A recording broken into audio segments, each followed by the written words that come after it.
Hey! Cette vidéo, je pensais ne jamais la faire. Si je me lance, c'est parce qu'il est temps pour vous aujourd'hui de savoir vraiment où vous êtes. Certains n'ont jamais vu mon visage, d'autres connaissent uniquement ma voix. Aujourd'hui, je vais donc réparer cette erreur et vous parler de celui derrière cette chaîne YouTube.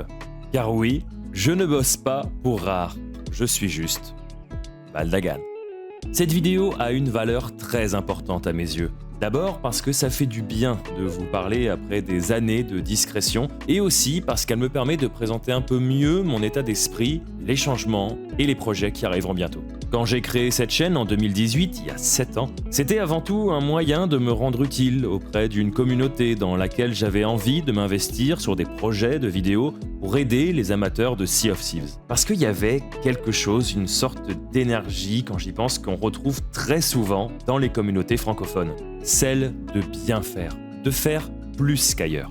Je ne voulais pas qu'on soit perçu comme une communauté parmi d'autres. Je voulais qu'on soit une vitrine, qu'on se démarque par du contenu vraiment original. Pendant toutes ces années, j'ai pu organiser et animer des événements PVP, réaliser des courts-métrages narratifs, participer à un live caritatif pendant le Covid pour les étudiants alors que je l'étais moi-même. Mais bien sûr, ce qui a le plus marqué les esprits dans l'histoire de la chaîne, c'est Port Nulle Part. L'aventure dont vous êtes le héros. Une histoire où vous faites vos propres choix qui ont des conséquences sur la suite de vos pérégrinations. Je suis très fier que cette histoire se soit fait une place dans l'inconscient collectif des joueurs. Si je vous montre ce logo ou ces personnages, il y a de fortes chances que vous les ayez déjà vus quelque part. Et ça fait du bien de savoir qu'on a marqué positivement quelque chose pour lequel on a de l'affect. C'est ce contenu qui m'a permis ensuite de développer des projets plus ambitieux et de rencontrer des gens vraiment talentueux avec qui j'ai eu le privilège de travailler.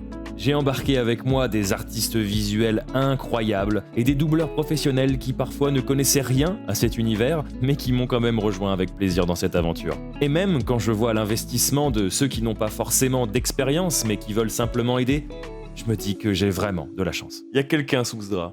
Il y a un cœur qui bat. Ah, attends, j'ai une crampe. Alors, qu'est-ce qui a changé? En un an, j'ai fait un virage à 180 degrés, et je vais vous raconter pourquoi. À l'époque, j'avais un matériel très modeste. Je restais en retrait sur mes propres prods et je voulais pas qu'on voit mon visage parce que je pensais que ça ne rajouterait aucune plus-value à ce que je créais. Et puis arrive une occasion complètement inattendue. À cette époque, Maillard est en pleine promo de son adaptation du jeu de rôle Sea of Thieves et il me propose de participer à un JDR juste entre lui et moi. Il avait vu la légende de Port Nulle Part et il voulait mélanger nos deux univers. Pour la première fois, j'allume ma caméra pour une vidéo YouTube. Mais comme j'en ai pas, je prends mon téléphone. Et je prends conscience qu'on peut venir chercher ma façon de faire, d'écrire, de scénariser et d'appréhender le contenu narratif. La petite anecdote d'ailleurs, c'est qu'au début de l'enregistrement, j'étais tellement stressé que j'ai fait n'importe quoi. C'était nul. Surjeu, monologue interminable, ça n'allait pas du tout. Heureusement, Maillard m'a mis super à l'aise, on a recommencé et ça a été un moment génial à partir de là. C'est aussi à cette période que j'ai fracassé le Rubicon. Fracasser le Rubicon, oui bien sûr, fracasser le Rubicon. Oui, bah tout le monde dit ça, oui, tu dis toi ça non? Fracasser le Rubicon, ouais. Hein. Franchi le Rubicon et que j'ai commencé à streamer. Grande surprise, ça devient un kiff total. Je réalise qu'en passant au-dessus de mes angoisses, je peux rencontrer d'autres créateurs et rassembler des gens qui partagent les mêmes passions et le même esprit. C'est une manière nouvelle de créer du contenu. Je suis très fier de cette première année et de tout ce qu'on a partagé et des gens que j'ai rencontrés en si peu de temps. Aujourd'hui, plus le temps passe et plus ma confiance en ce que je propose grandit. Car l'avantage de Twitch sur YouTube, c'est qu'on peut vraiment réaliser l'impact positif de ce qu'on propose aux gens en discutant avec eux. Parallèlement à cette situation, on a un Sea of Thieves dont la qualité laisse de plus en plus à désirer. Son état quasi végétatif, telle la vitesse de croisière d'un navire échoué et ses mises à jour rébarbatives, bourrées de ricolores, n'incitent pas à la créativité. Mais je m'épancherai plus largement sur Rare dans une autre vidéo. C'est pour cette raison que je ne souhaite plus être identifié comme un relais de couverture d'actu anonyme pour cet univers, et encore moins être confondu avec eux. C'est pourquoi je change officiellement le nom de la chaîne en Les Amis du Saucisson. J'adore le sifflard. Plus sérieusement, je fais ce choix parce que je crois que les chaînes évoluent, tout comme les créateurs. Une chaîne qui n'évolue pas, c'est peut-être qu'elle aussi dépérit. C'est le moment de me détacher de Rare et de me permettre de créer des vidéos comme je l'ai toujours voulu. Utiliser mon nom, c'est le meilleur moyen de m'épanouir, d'ouvrir les portes aux possibilités et d'identifier clairement ce que je suis et ce que je fais. Alors attendez, est-ce que ça veut dire que je vais arrêter de couvrir Sea of Thieves? Pas du tout. Ce changement va coïncider avec la sortie de mon prochain court-métrage intitulé Panache.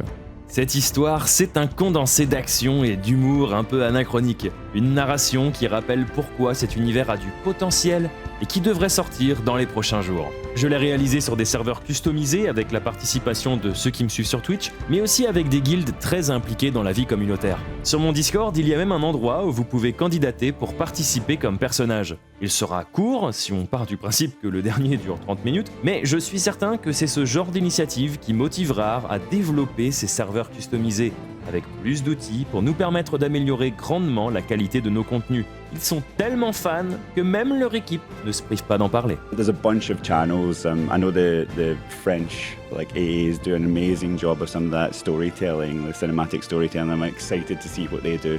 Yeah, there's some really talented folks out there. Ce nouveau départ peut vous paraître palpitant ou bien hasardeux, mais je crois que le seul moyen de ne pas se tromper, c'est de ne rien faire, et je ne sais pas rester inactif.